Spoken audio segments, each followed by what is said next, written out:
Killers in Dead by Daylight are sick and tired of these toxic, gen-rushing,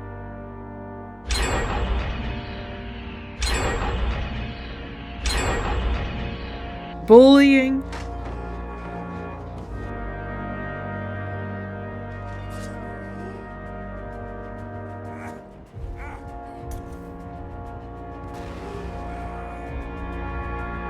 not at all adorable survivors. And so everyone's banded together to declare a strike. And no one's killing any survivors until the entity meets their demands.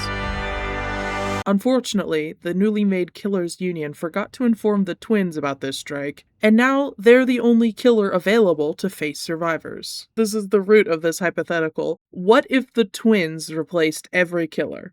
And no, I'm not saying that there's only one killer to face and it's the twins. I'm saying that Charlotte and Victor are frantically running around trying to be every killer at once. This is my magnum opus. Let's get started. What you doing, son? Nothing. Just chilling.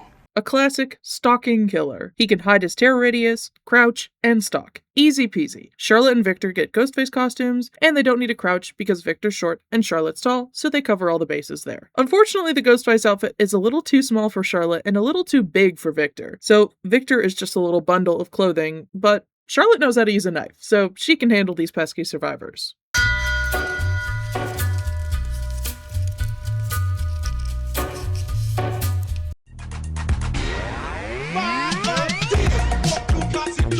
Pyramid Head has these barbed wires that he leaves around, a ranged attack with the giant sword, and the cages. And you know how Pyramid Head has to drag this heavy sword around everywhere? Well, Charlotte's very strong, so she can just pick it up, no problem. So we don't need the ranged attack or the barbed wires. Charlotte can cut people in half with this giant-ass sword. The cages can just be replaced by everyone being so impressed by the amazing Pyramid Head costume that Victor made all by himself, so then they just get super distracted and don't do gens.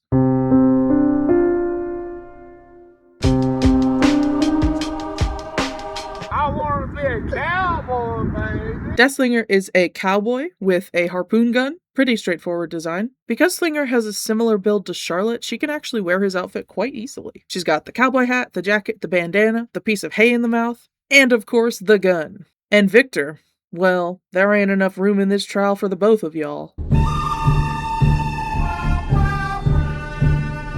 Now, one issue is that Charlotte never actually learned how to use a gun. But they're creative, I'm sure they'll figure it out. But the kid is not my son. Woo! She says I am the one.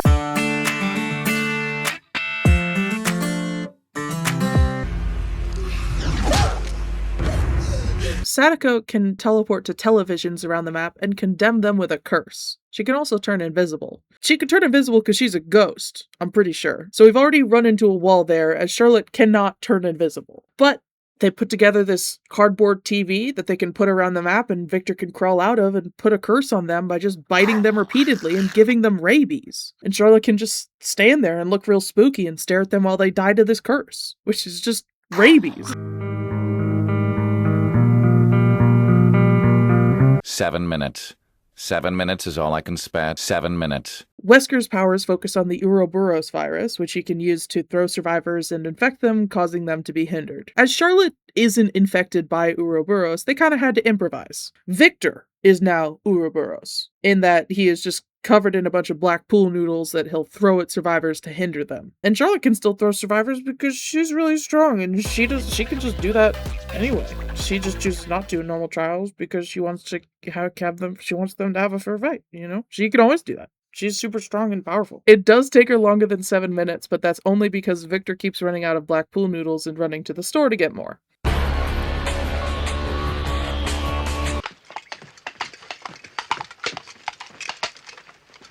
You fight with the strength of many men, Sir Knight. Knight has 3 guards, the Carnifex, the Assassin, and the other one. They all have different strengths, but they basically all run around and do whatever Knight tells them to, and they injure survivors in patrol areas. The Knight and his guards are actually the first killers to outnumber the twins. Victor did insist that he was supposed to be the knight and Charlotte was supposed to be the assassin, and Charlotte did oblige. Though it did mean that Victor spent the entire trial dragging the sword behind him while Charlotte did all the work. But if he's happy, she's happy.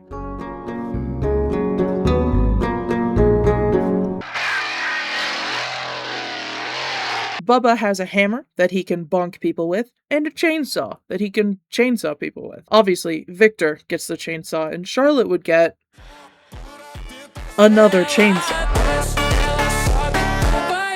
Who even needs hammers when you have 2 chainsaws? These games don't even last 2 minutes.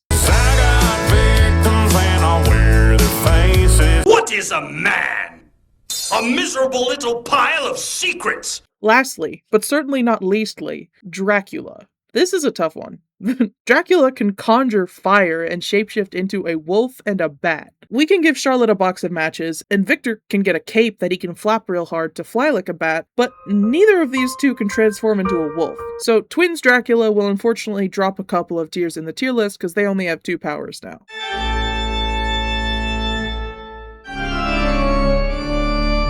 Okay, that's all the Twins cosplays I got for now. But if you enjoyed this video and like to see a part 2, be sure to like and comment which killers Charlotte and Victor should dress up as next. This was a super fun project to do with my real life twin who drew all of these amazing costumes. This video is also a petition for Victor to please get cosmetics. He'd look so adorable in little outfits. Thank you to my Ko-Fi supporters for the money. Thank you to you guys for watching. I love y'all, and I'll see you next time with a video about what it means for a killer to have personality.